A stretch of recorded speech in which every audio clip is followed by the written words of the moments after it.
Hey, Joao here, and we are going to be doing something a little bit different for Bodega Nights this week. I'm calling it my Estrogen Extravaganza. I should probably add an echo filter in post or something. But yeah, I sat down with my girlfriend Nikki, and we talked about the English novel and how we find it really boring, the 18th century English. Yeah, I'll just let you listen to it. And I also got to sit down with Army from sunstar.com.ph after we recorded a podcast for her boss. Enjoy.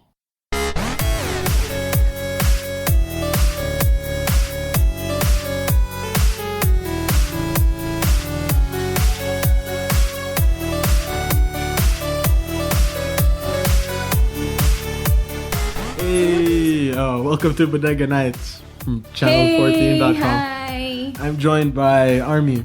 She is an all-around digital media badass and a noted runner. Like, it's all over her Facebook page. Runner, yeah. And we just recorded a podcast for your boss. Yes, and I hope she will not fire me for that. And this is the post-mortem. Oh no! So hi, Bodega Nights listeners. All 14 of you. Well, a little bit more, but Yeah. We talked about love. Yeah, loving yourself is the greatest love of all. Why is it? Yeah, LSS. Yeah, huh? Uh-oh. So are we gonna talk about love also for Bodega Nights? For love. It was really funny. It's become like a joke between me and AG. Mm-hmm. And now the Christmas album that I'm writing for my friends is called For Love. Christmas. You do a lot of things, huh? Yeah. Too You much. write? Yeah. You no, code? not really. Well, not really. I do a podcast. Mm-hmm. You compose songs. Yes. Great. And For Love, sige, tell me about this. Oh, it's an album. No, this is really good because I know for a fact that none of my friends listen to the show. So who are listening to us now? Oh no, you might lose your audience if they listen to this episode. Oh, they're gonna be like, "Hey, he's talking about the album." Oh, that was there goes the surprise. Because last episode of Third World Linux, I told AG, like, dude, I made it into law school. Mm-hmm. And I'm gonna be, I might be enrolling. I'm not sure. Do it for kicks. And we made the agreement, like, we're not going to tell any of our friends that I made it into law school. Okay. So nobody's That way we listening. know who actually listens to the podcast. Okay. Right. Mm-hmm. One of our friends said, "Hey man, congratulations." It's like, all right, now don't tell anybody else. So you have at least one Yeah. of your friends. At least one of them listens. Martin. Mm-hmm. Yeah, he's never gonna be on any of our shows. Why is he living No, it's outside the country? I guess it's a joke. Like, because we talk about Martin a lot. Mm-hmm. We're like, oh yeah, Martin, really good guy. Check out his blog, dickstream88.wordpress.com. Sven's lazy video game blog or whatever it is, right? He has this really weird thing. And because we keep on talking about him, we thought it'd be a really cool idea if he never appears on anything on Channel 14.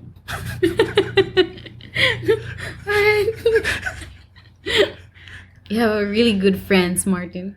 Yeah, Martin. Awesome Love you, bro. Friends. Awesome friends. Now that I'm pretty sure none of our friends listen to the show, I can talk freely about the album that's coming out this year. Okay, so what about the album? Every year I write and record an album for my friends. Wow. And And I really want to stop why? because law school Oh, and Yeah. podcasting and construction and construction. So he really does a lot of things. and freelance music for you guys. Oh yeah, for the Sunstar webcast, Right? right? Mm. Have they used it yet? Haven't? No, not yet. Right, but yeah, so there. But, I don't want to be that guy, It's like, hey, he's done this 4 years in a row, and now, just because he's, like, not in Manila, he stopped. I don't want to be that guy. That guy kind of sucks. Just because of law school. Yeah. So this album, even though I'm getting kind of tired. So how many songs, love? How many songs do you have in this album? No idea. 18? 17? Wow. So you're gonna compose all 18 songs? Yeah. Ooh. That's why I'm getting burned out, right? Ooh. But like, I'm doing this for love. So that's why you named your album For Love. Well, no, because it's funny. Sige, tell me more about the For Love album. I have no idea. I wrote all of the music and I have no idea for the lyrics. That's always been my problem, lyrics. So how did you write your previous lyrics? Luck. Huh? But this time you can write it for love. Yeah, I'm writing it for love. Yeah, write it for love. Like I mentioned on the previous podcast that we recorded, which the 14 faithful aren't gonna hear. Sorry, guys. When I'm in a jam, I tend to defer back to philosophers and stuff. Philosophers again, guys. Yeah, when it comes to lyrics, when I'm really stuck, I defer back to poetic form. Like force myself to write in iambic pentameter if I have no idea what to write. So a lot of the lyrics from last year's album were very poetic. But this time I guess you'll be writing a different thing. Yeah, because it's for love. Yeah, and we just talked about love, so you probably have Like talk about love for myself and stuff. different ideas now on what to write. Sige na lang, good. See? It starts with Love is Patient. And then the next song is, your first song would be titled Patience. And then your first line would be Love is Patient. And then your second song would be Kind. I'm going to be talking about the Corinthians passage. Love is Kind, right? God. And third song is AG, Not Arrogance. are you listening to this? Love is not arrogant. Huh. Love is not selfish. But then I have to fill 18 friends. How many do I have? I have a list here. Let me check the loving article again. And let's see what we can get from the loving article. So you have 18 friends. So we need to have Yeah, I have 18 titles. friends all in all. 18 titles for 18 friends. Sige.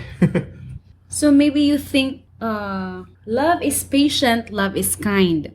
So you for your friend, do you know who among your friends is the kindest? Or None of them. None of them listen to the show. None of them. So you're right about your friends who are not kind. But that is no longer for love. And then, see, love is patient and kind. So your first song would be Patience. And then you write, your lyrics would be about your most patient friend Or among how- the 18. Okay. And None of then- them are. Okay, none of them. Who are okay. your friends? Well, they don't listen to the show. Yeah. Love. So AG, all around digital media badasses telling us that our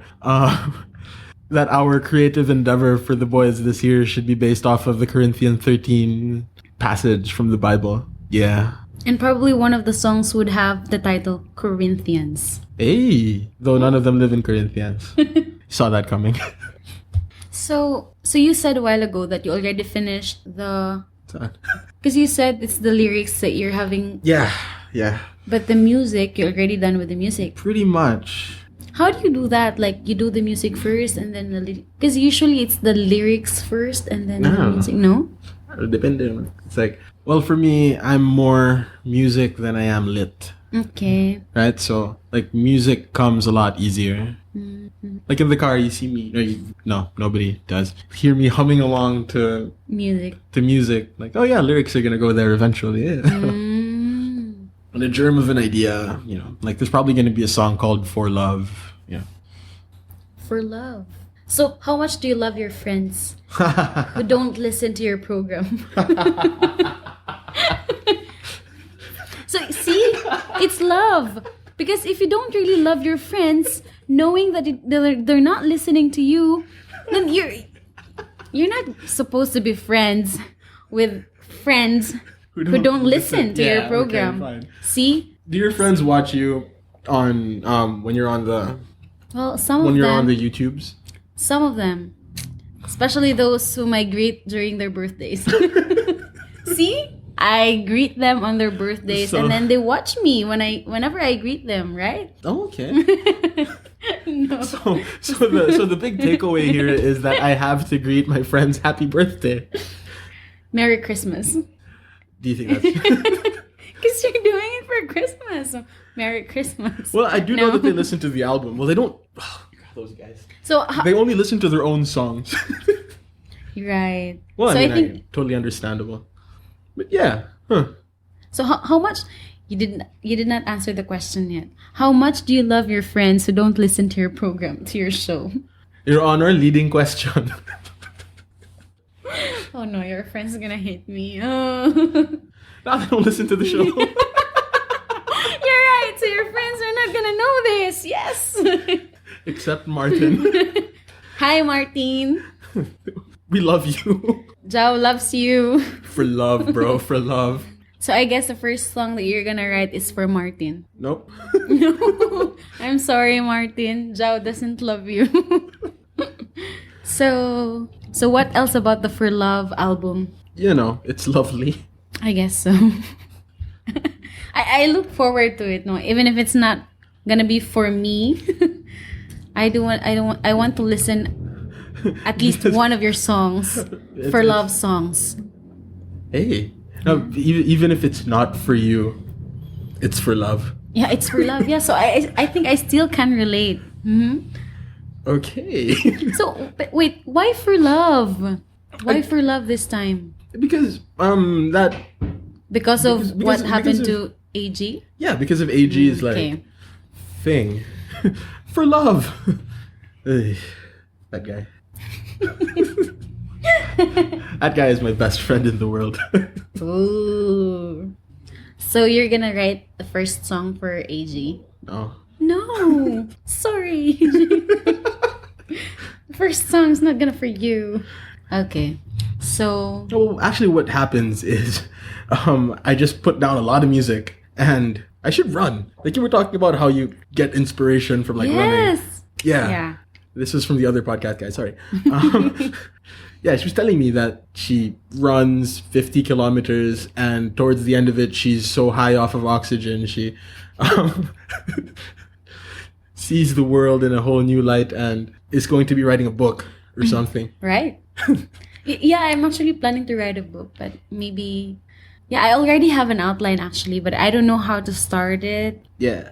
But really someday I want to write a book about ultra running here in the Philippines because I haven't read one yet, except for blogs of, famous ultra runners, Filipino ultra Kung sila, runners. and nobody's like compiled their blogs into like a book or something. Wala. Nobody. So, well, of course, I'm not sure if I'm going to be the first, but I also want to produce one. Oh, okay, yeah. But yeah, And I so, want to focus on women. No, I'm not being yeah. sexist, but most of the ultra running books I have read, especially those written by American runners, Yeah. foreign runners, are written by men, and the stories are about men runners. So I haven't read much about female or women ultra runners. So I want to be one of the first to write about them, about us. And so female runners in the Philippines. Yes. Yeah. It's actually really interesting. I took a class on lit theory, and that's really postmodern. Yeah. Shout out to... Oh, God. She doesn't listen to the show either.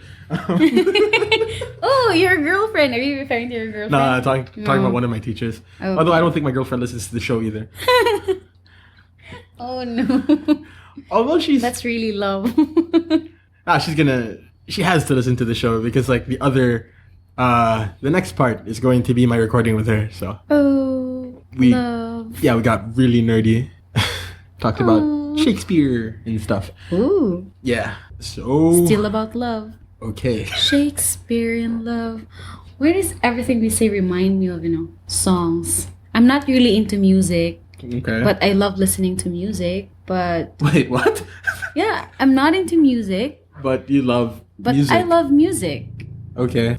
It's because of the Japanese songs that I learned to love music. Yeah, I just learned to listen to English music when I fell in love.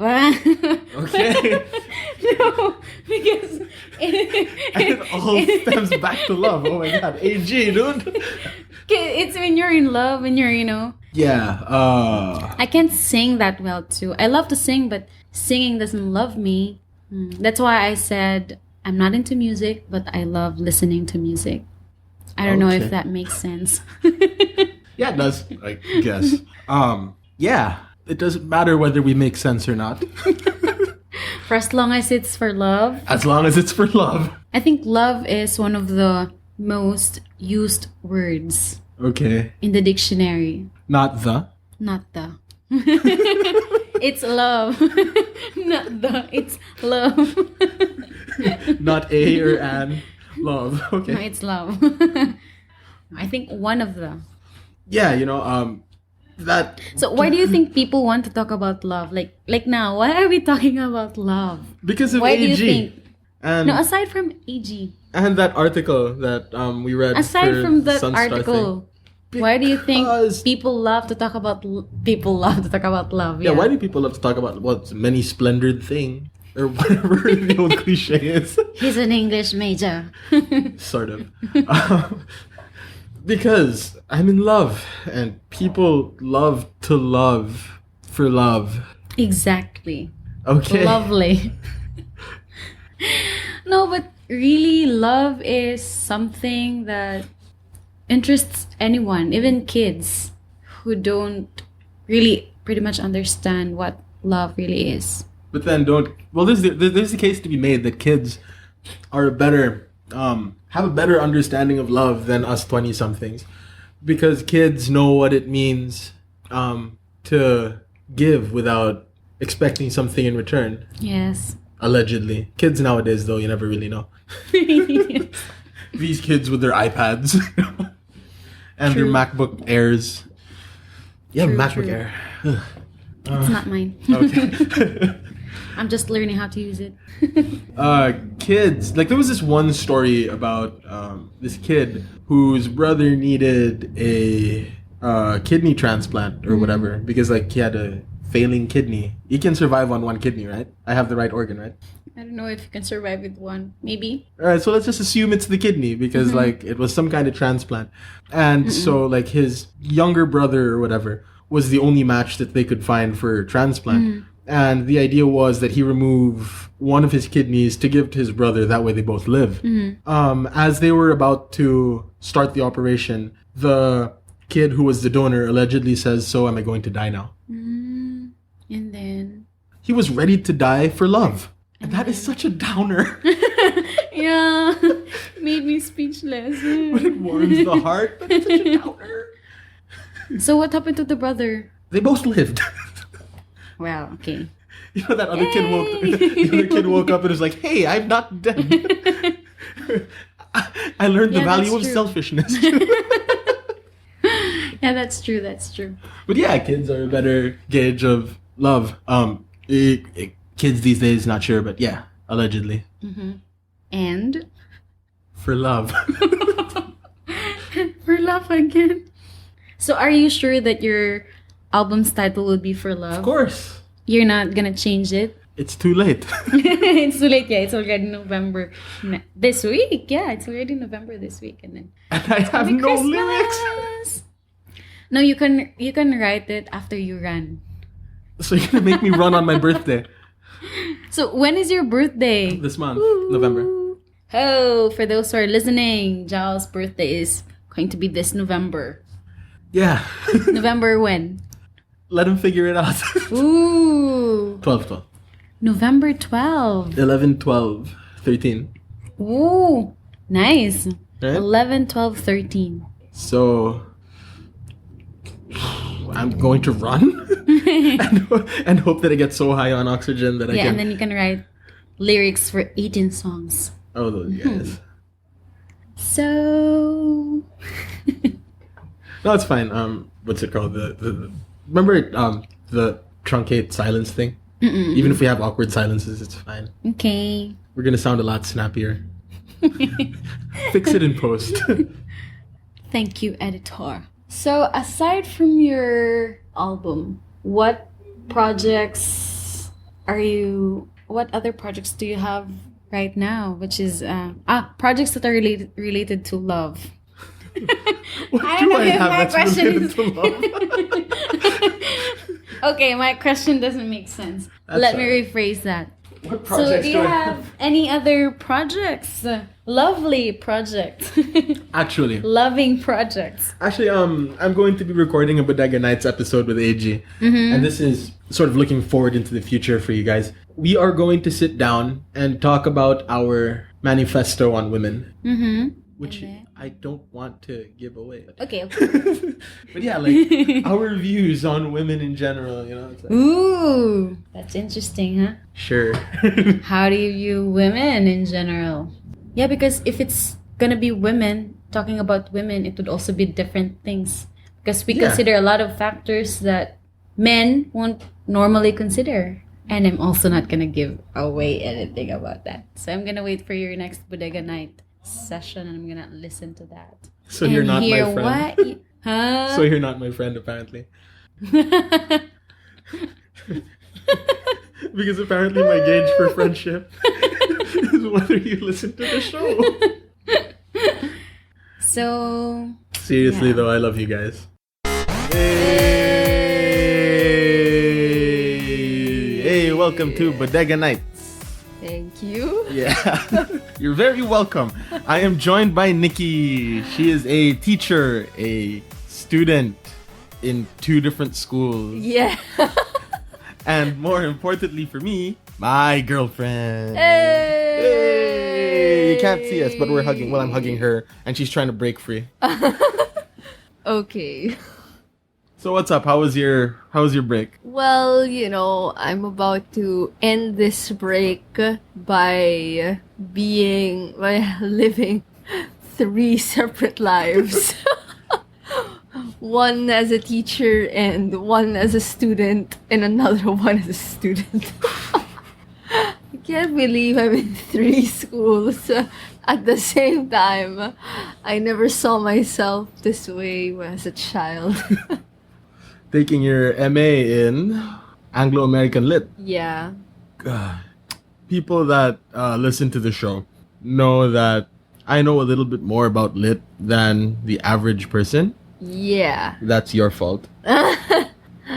Really? No? A bit, maybe. Maybe a bit, but we Not. took the same course in college. Well, yeah.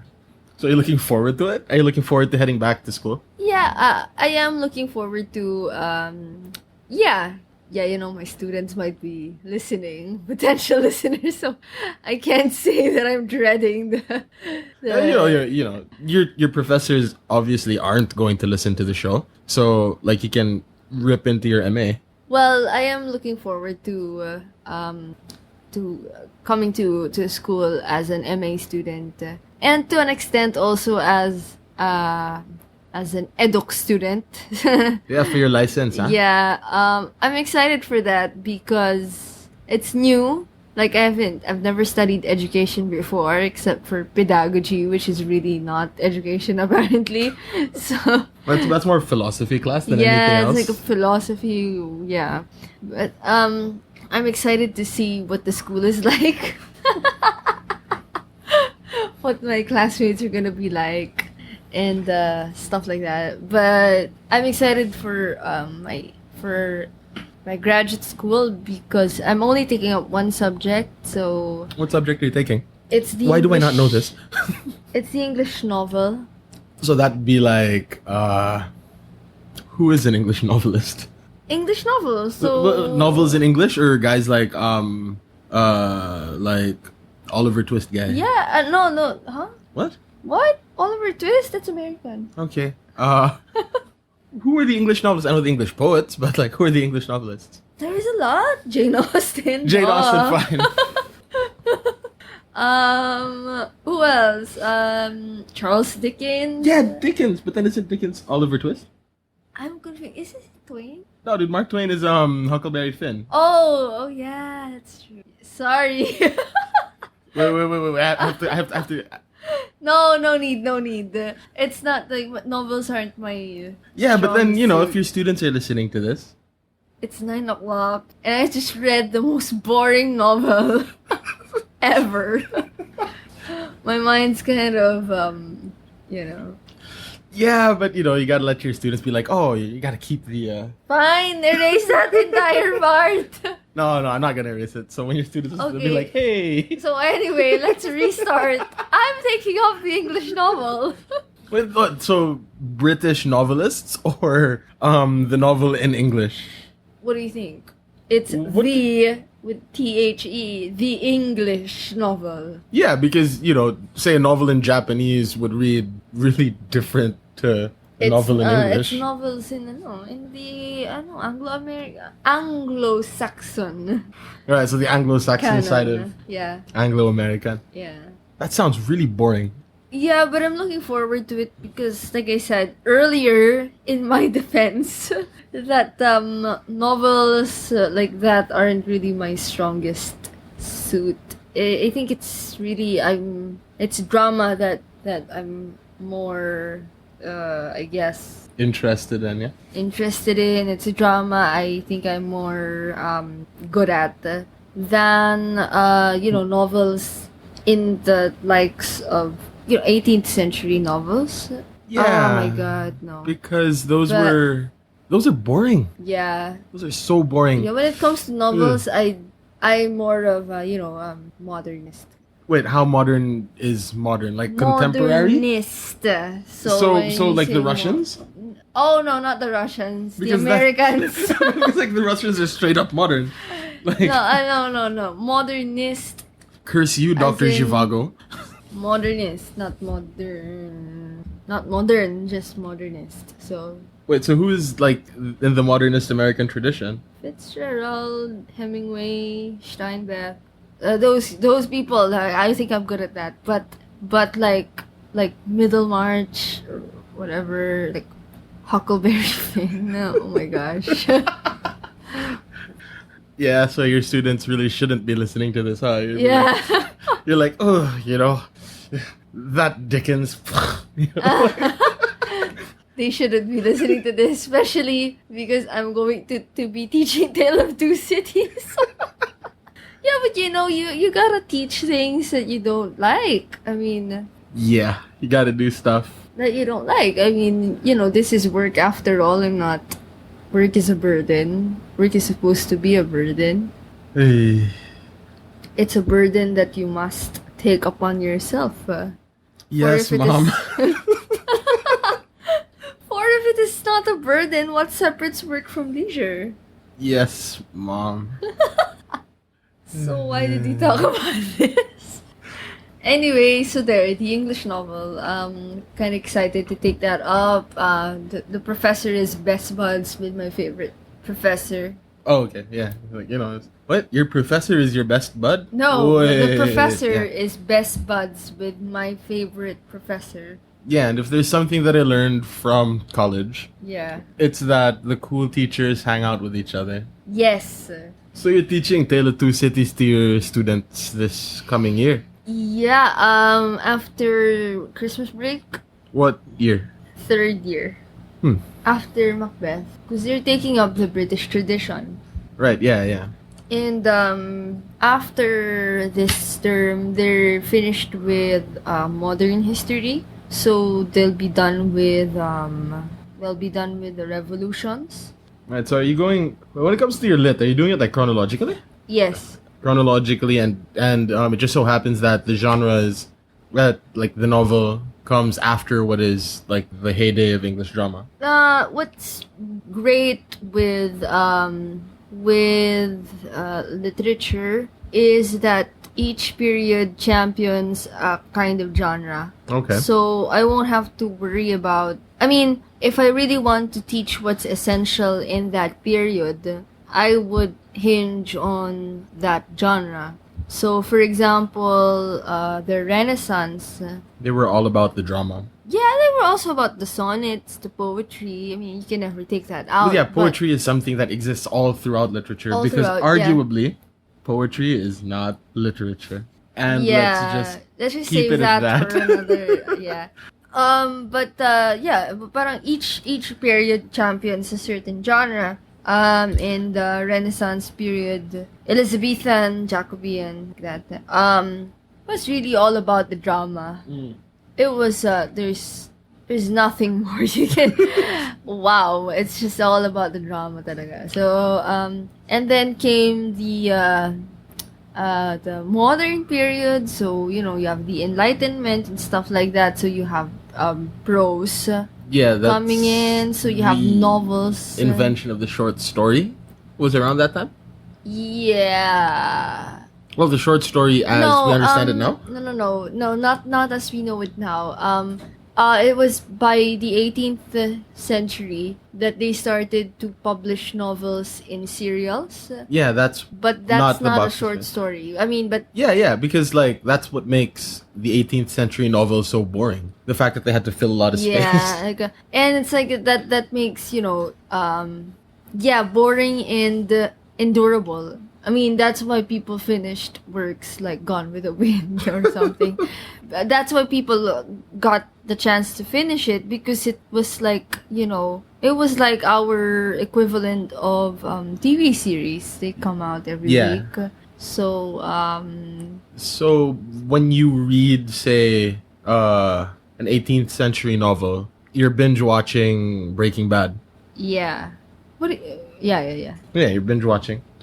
So So what we're doing now is because what we're doing now, or what these bookworms are, what they're doing now, okay. accepting myself. What they're doing now is that they're kind of marathoning. Yeah, they're marathoning the Yeah, novel. they're marathoning Pride and Prejudice. They're marathoning Sir Arthur Conan Doyle and stuff. Okay. But so say like the best way to read a novel is to take it a chapter a week? Now, I mean, if you wanna- the present audience. I mean, like if you want to get the true novel experience, well, the true 18th century novel Oh experience. yeah. Because those things are unbearable. Yeah, because when you read it straight, no chasers or whatever, you get bored. I mean, you really get bored unless you're Kathy B. Shout out to Kathy B. We should get her on the show. you get bored. So you have to take it at a time.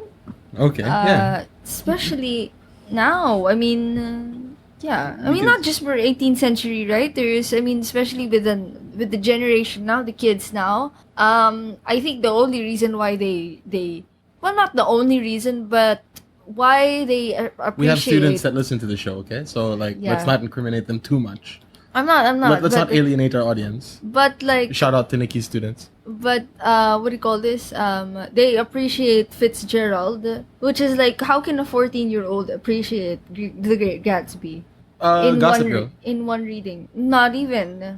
I mean, the complexity of his language and whatever.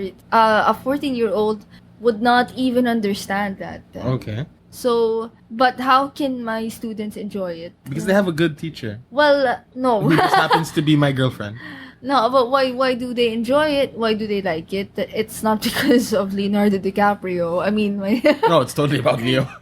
it's not. Titanic. I mean, like, this is my second year teaching that to 14-year-olds. Yeah. Last year the movie didn't even come out, but it was a great success when I taught it to them. Because we took it chapter by chapter, little by little. Okay. And we really, had to Like focus on each chapter. break it down. Yeah, let it Let it sit. savor it. Yeah, savor each chapter. So, I mean, and Fitzgerald isn't even an 18th century writer. So, Yeah, what more, like Oliver I really hate Twist. Middlemarch. And I tried reading Oliver Twist when I was a kid. Big mistake. I think the starters for a Dickens is Hard Times. But it doesn't sound easy.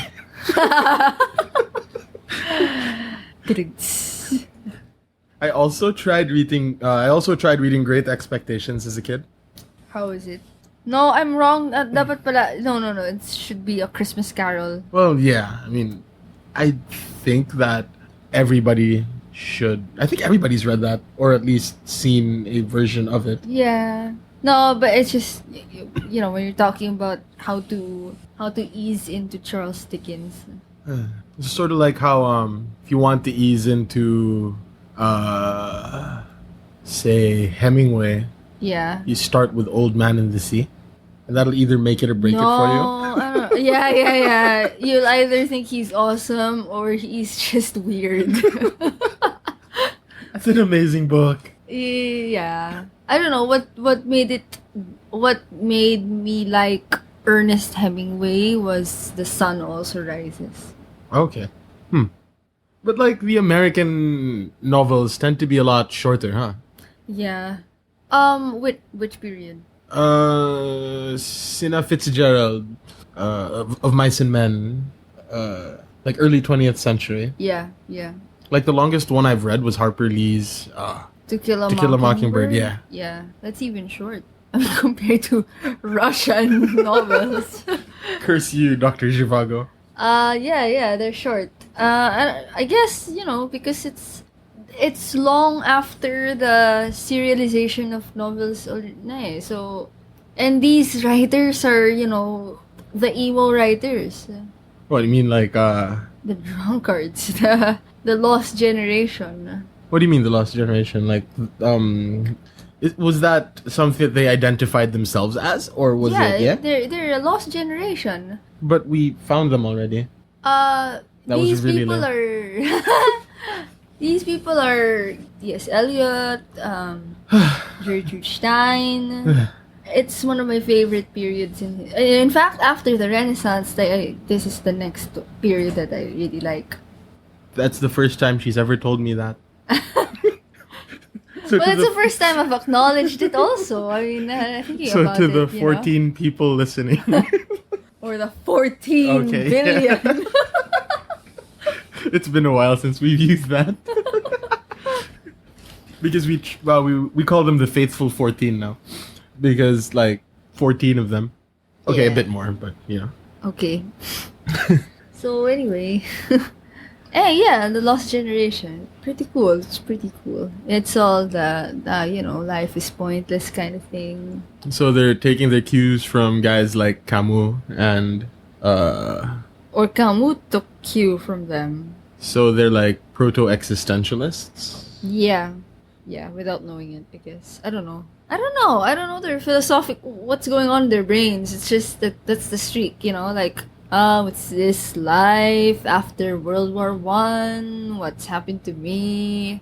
Well, yeah. Yeah, it's more of after World War One, not really World War Two. That's a different. I don't know. That's a different thing altogether. Yeah, It's the end of the end of World War One sort of marked the end of faith in science. Like science was once viewed as a thing that would totally uplift humanity and bring it to the greatest heights that it could achieve by being science in and of itself. that already happened in the 19th century, even before Romanticism. They already had this negative view of science. Yeah, but then after the Enlightenment, people started like a revitalized faith in science, and the logical end to it, like science without a moral check, was World War One. Yeah. And then you have this generation of like writers and thinkers that have sort of began to question, like, science brought us to this Yeah. mayhem. Yeah. Yeah. I mean, yeah, that makes sense. But it didn't just come out there. It already had its It was already starting, because the reverence to science started when, like, the Enlightenment, scientific revolution, right? yeah thereabouts. Then when Industrial Revolution hit, of course there was also like, Industrial Revolution, machines, stuff like that, Yeah. technology. But then somewhere along the way, the romanticists come and say that Nature. nature stuff. I mean, like, look at what these machines have done to us. human beings. I mean, it reduced us to, robotic, everyday, whatever. Yeah. So it was already there, like, starting to the idea that That science isn't. Yeah, You yeah, have. yeah. Yeah, you're right though. It's like you have guys like Rousseau and the whole noble savage thing. I don't know about the French, but the American and the British, the English, that was the thought. Okay. The romanticism. So that's why it was called romanticism. Yeah. Like the whole nature thing. Yeah. And then after that, you have realism, right? If I remember correctly, or naturalism, which also views science negatively, but so different from romanticism. Okay, like how so? How is it different from romanticism? Well, like how does how does the view of science, or like a negative view of science, Manifest in realism? yeah, manifest into so totally different ways? Well, in romanticism, the author gives a manifestation of his disdain for science and technology through, dwelling into fantastical things, and nature and mystery. Okay. Yeah. And then the emphasis of emotion over reason, right? Right. In realism, it's the very exposure of man. This is man as rendered. What's the term? Rendered as. Paog. Okay. What's that? Emasculated Okay. by technology and science because of World War One. So it's different in its style, I guess, and what it chooses to focus on. So what I mean is, in romanticism, it chooses to focus on what the sciences cannot cover, Okay. Yeah. which is nature and fantasy and mystery and emotion. But in realism, it chooses on what science has covered, but look at the effects. Okay. yeah. Look at like the depression, look at like the excess. So it's both disdaining science and technology, but in different ways, not just in different methods, but in different focus. Okay. I mean, that's at least what I've observed. I don't know. I just got smarter. Did you get what I was saying? Yeah. Yeah. But I'm both negative, just Negative differently. yeah. Okay. Anyway. So school starts tomorrow. Yeah. So we're warming up. That's the sound of my student at the thought that school starts tomorrow. Test them on the finer points of the views of science, of the romantics and Hey, they know that, the huh? realists. They know that. Really? Yeah, they know that. So like, No. they give them a test Not tomorrow? the differences of, not the difference. I don't teach realism. Okay. But like the just worldview, romanticism. the worldview of the romantics is something that That I teach. every student should know that. Not that every student does, but But every student should know that. yeah, every student should. That's just what you said. I know. I like No. saying what you say. It makes me sound smarter. No, what do you call this? No, I don't teach realism because that would force me to teach naturalism and Dadaism and absurdism. I don't know. I just like that. At least that's what I feel, huh? Okay. So what I teach instead is modernism. Okay, yeah. But like Dadaism and absurdism is pretty cool. Just save it for college. Yeah. It's like too much. Like or leave it to the fine arts teacher. I have nothing to say about it anyway. Yeah, because like the Dadaists were pretty much known for their visual stuff. Yeah, Right? yeah, it's more visual. But then, like, say to understand the absurdists who were pretty squarely in literature, or well, drama, Yeah. like you do have to take guys like Duchamp, so... Yeah. And it's more, this is the time that I do not like drama anymore. Really? When it starts to go absurd. I know that's what you like. Yeah. But Sorry. that's when I start to... I don't understand it anymore. Duh, it's absurd. So... Yeah. No, but this is the time when I start to shift na because like we go through the periods, right? So I'm more really of a drama girl. Like a drama in lit. I'm more of a drama person. Yeah. But especially in the earlier, Greek.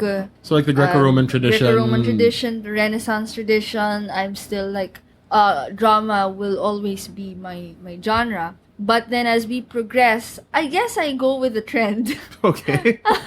I'm not hipster, so I go with the trend as we progress when it comes to the modern period or modernist period. I already go with the novel. I mean, that's already what I like, at least with the American tradition. To the Okay. extent the Russian tradition, but No. like just selected. I mean, they can be exciting. Tolstoy. Anna Karenina is wonderful. Okay. So I haven't read it. So anyway, then when it comes to the modern, tradition, that's when I start to see drama as what? Never mind. Hey, come on. The Bald Soprano is great. Yeah, what's it about? It's about a bald soprano. Well, yeah. it's about nothing really. Well, no, a lot of the absurd guys, they yank out your traditional elements of drama, of theater. They yank that all out and focus on other stuff, right? So a lot of this stuff by UNESCO, for example, is nothing more than plays on language, Yeah, right? And you know me, I really like that stuff. yeah, the language stuff. Say like Waiting for Godot is, apart from its merit as being a play that's really about nothing, it can present itself as a unique challenge for a director to figure out how to make a play about nothing palatable, Yeah, how to make a play about nothing appealing. yeah. Precisely because we were schooled by the Greco-Roman tradition up until relatively recently in the development of literature to expect a story. To turn out that way, yeah. And I just lost you. What? You're like, huh? Yeah. No, I was following. No. Beckett. I just don't understand it. So now your students are going to try to read Theater of the Absurd to try to one-up you. Good luck to you. No, I think I'm still... No, I understand naman the idea behind absurd theater. You just don't dig I it. just don't dig it. I understand, why they do it. I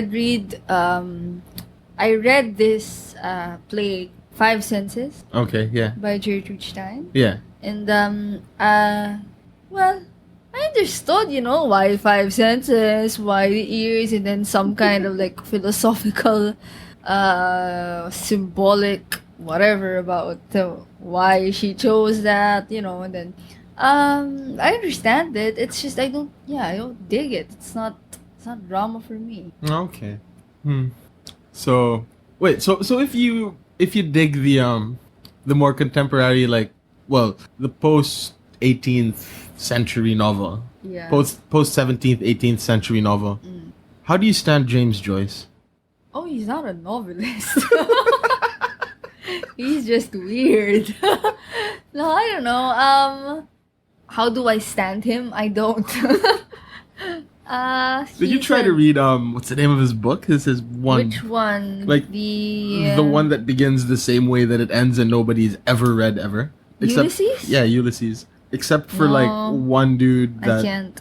was it Ulysses? No, it wasn't Ulysses. Ulysses had some semblance of a plot because he could. Did it?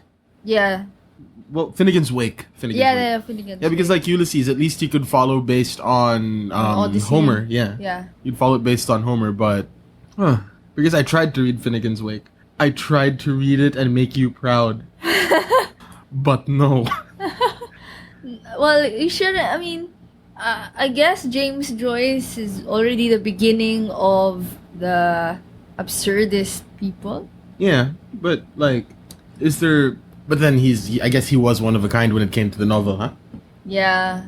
But then how about T.S. Eliot, say, as a poet, when The Wasteland is the poetic equivalent of Finnegan's Wake? Oh my gosh. Or Finnegan's Wake is the poetic is the novelization, I quote don't unquote, of know. The I Wasteland. really think that The Wasteland doesn't mean anything. Okay. But that doesn't discount it as being a great work of literature. I mean, Well, it's yeah. beautiful, it's great, but it's what it is. I mean, it's It's a collection of words put it's a together that collection- sound good. Yeah, and it's lots of references, and if you want to understand what he's trying to say, I think okay, this is I just had like a light bulb moment. Okay. T.S. Eliot's The Wasteland is what T.S. Eliot was talking about in Tradition and Individual Talent. Where you do something. Yeah, we talked about this like many years ago when we studied it in one of those philosophy classes. Or was it just I don't me know. and lit theory? Maybe you're just talking to yourself. I don't know.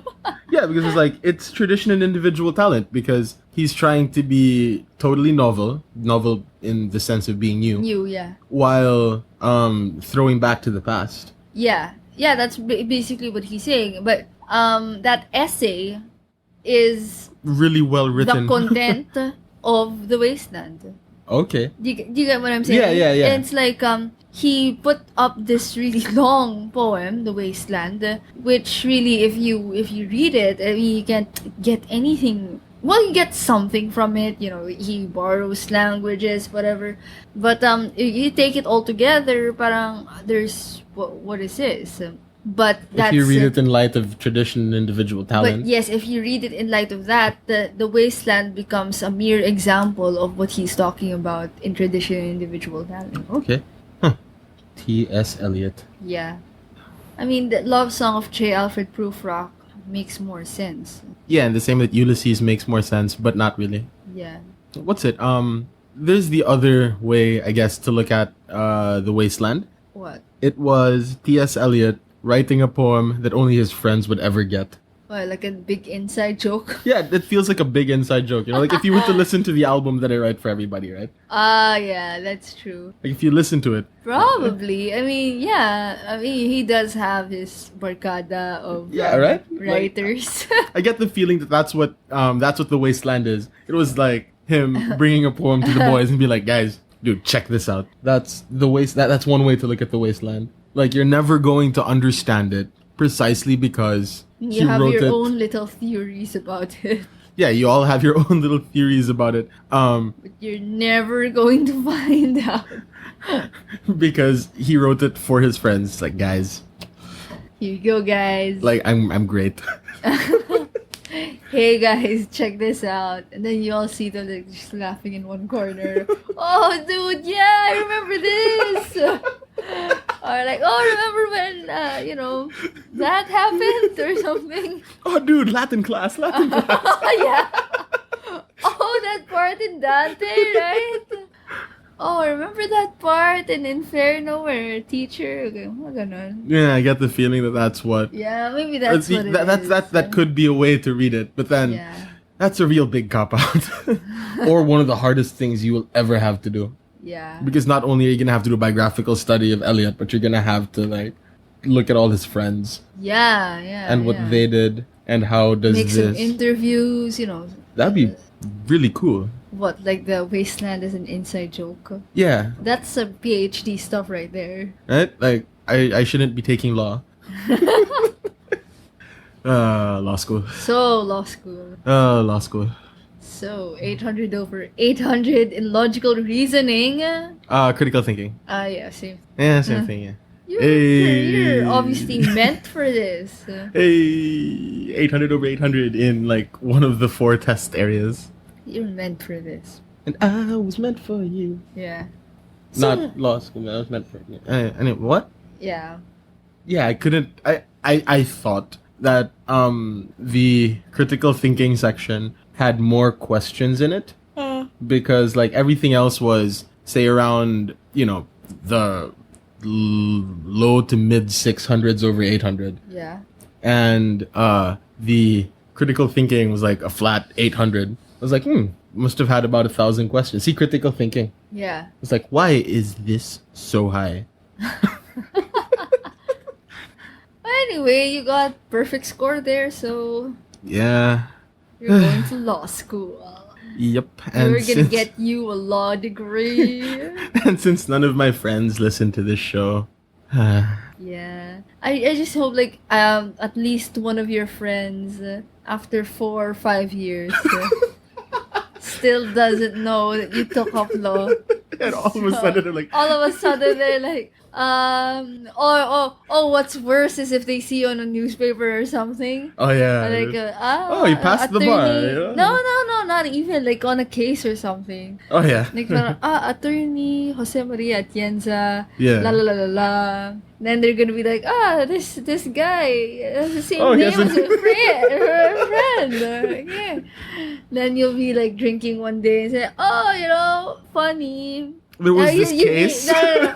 You're gonna be like, there was this case, la la la, and then he's gonna be like, funny. I saw in the newspaper a guy, an attorney, the same name as you, talking about the same thing. Wait a minute. So see how long. Yeah, that'd be great. Like, see how long we can keep this joke running. Yeah. Like that they don't know that I'm in law Yeah, school. just as much as possible, don't tell So your like friends. to everybody that's listening. If they find out, they find out. But it's not gonna be in a way such as, hey guys, I'm in law school or something. Yeah, it's gonna be like, hey guys, shut up about it, right? But then If they think, find out. but they might think that I'm bluffing. They're like, oh, he didn't make it into law school What do you mean? because they're like, hey, he's telling us not to talk about it. So like, maybe he didn't really make it into law school. Well, that would make it better because Eventually, you're like, ha. so in the end, they really don't know what's the truth anymore. Just like the legal profession. A joke that took 5 years to hit the punchline.